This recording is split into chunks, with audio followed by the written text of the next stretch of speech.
Activist leaders across the country are demanding an immediate change to the justice system following the deaths of Ahmaud Arbery, Breonna Taylor, and of course, George Floyd. Kimberly Gardner is with us now to discuss police reform and trust between the police and the Black community. She is the Circuit Attorney in St. Louis.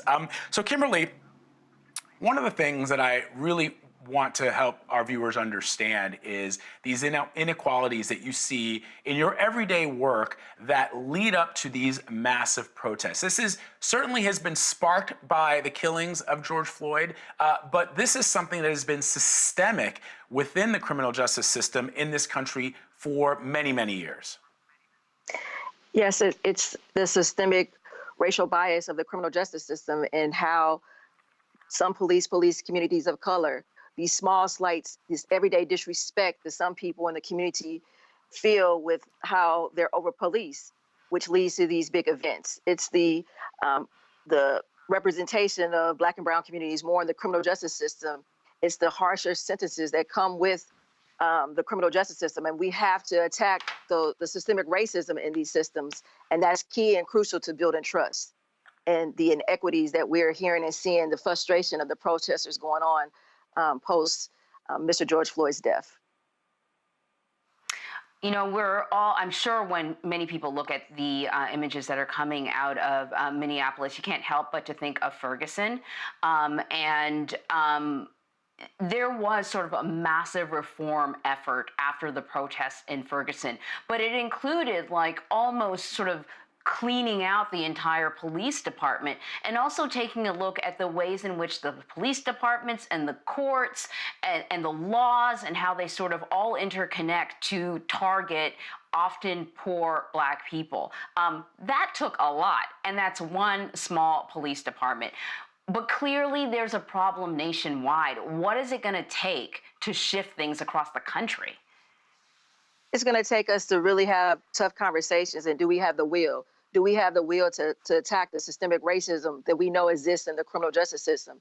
Do we have the will to address the imbalance what police unions have in terms of hiding the blue coat of silence when we see some police officers use their power to take a liberty or life and they have unchecked balance? And we have to have prosecutors who are willing to hold police accountable like you hold anyone in the community who violates the laws and rights of their citizens.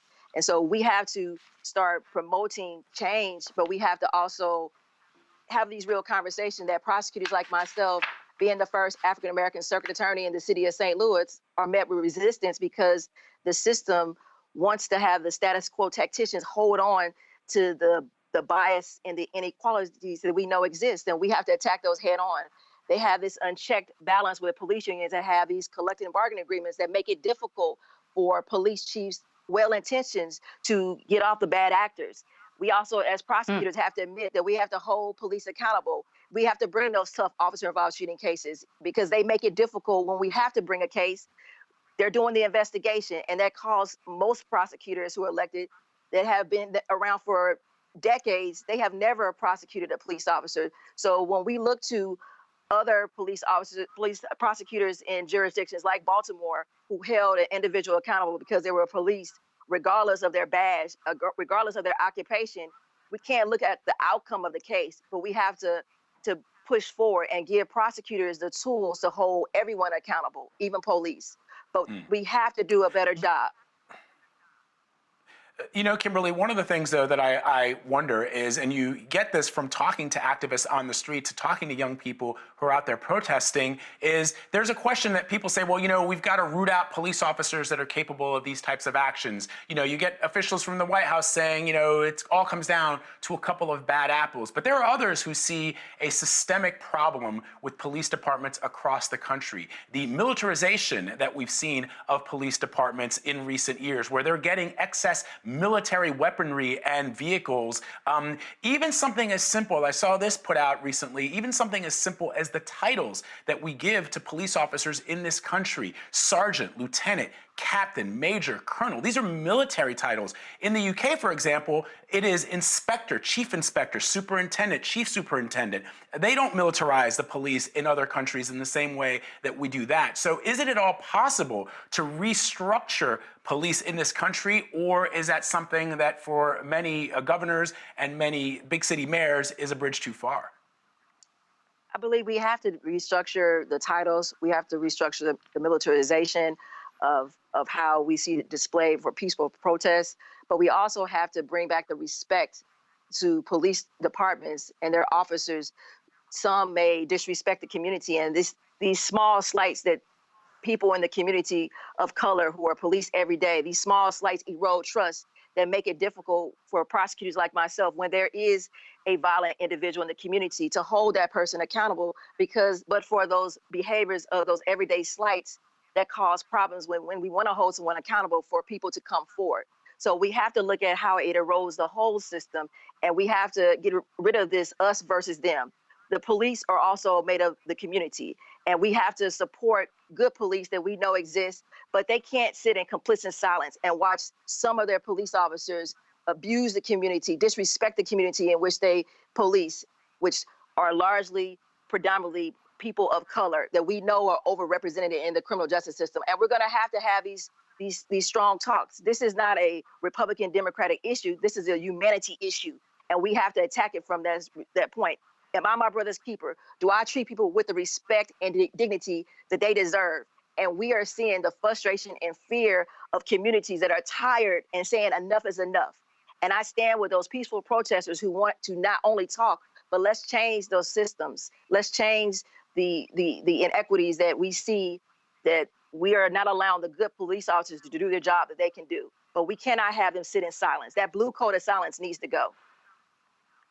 Yeah, Kimberly, if there's one thing sort of about this latest, incident in Minneapolis that is a little bit heartening is that I'm finding that I'm hearing more from police officers, whether they're in, official positions like police chiefs or even just individuals on Facebook sort of speaking about the violence that they saw in that video. But I think that you're making a really good point about the entire system, and that the police department is sort of one component of that system. But I feel like almost police departments have to start asking themselves, is our role to serve and protect, or are we being used by other components of a systematically biased system to do the system's bidding? Do you get what I mean? When we have, low-grade infractions that target essentially poorer people, that find those people being put in jail, it's the police officers that have to carry out those laws.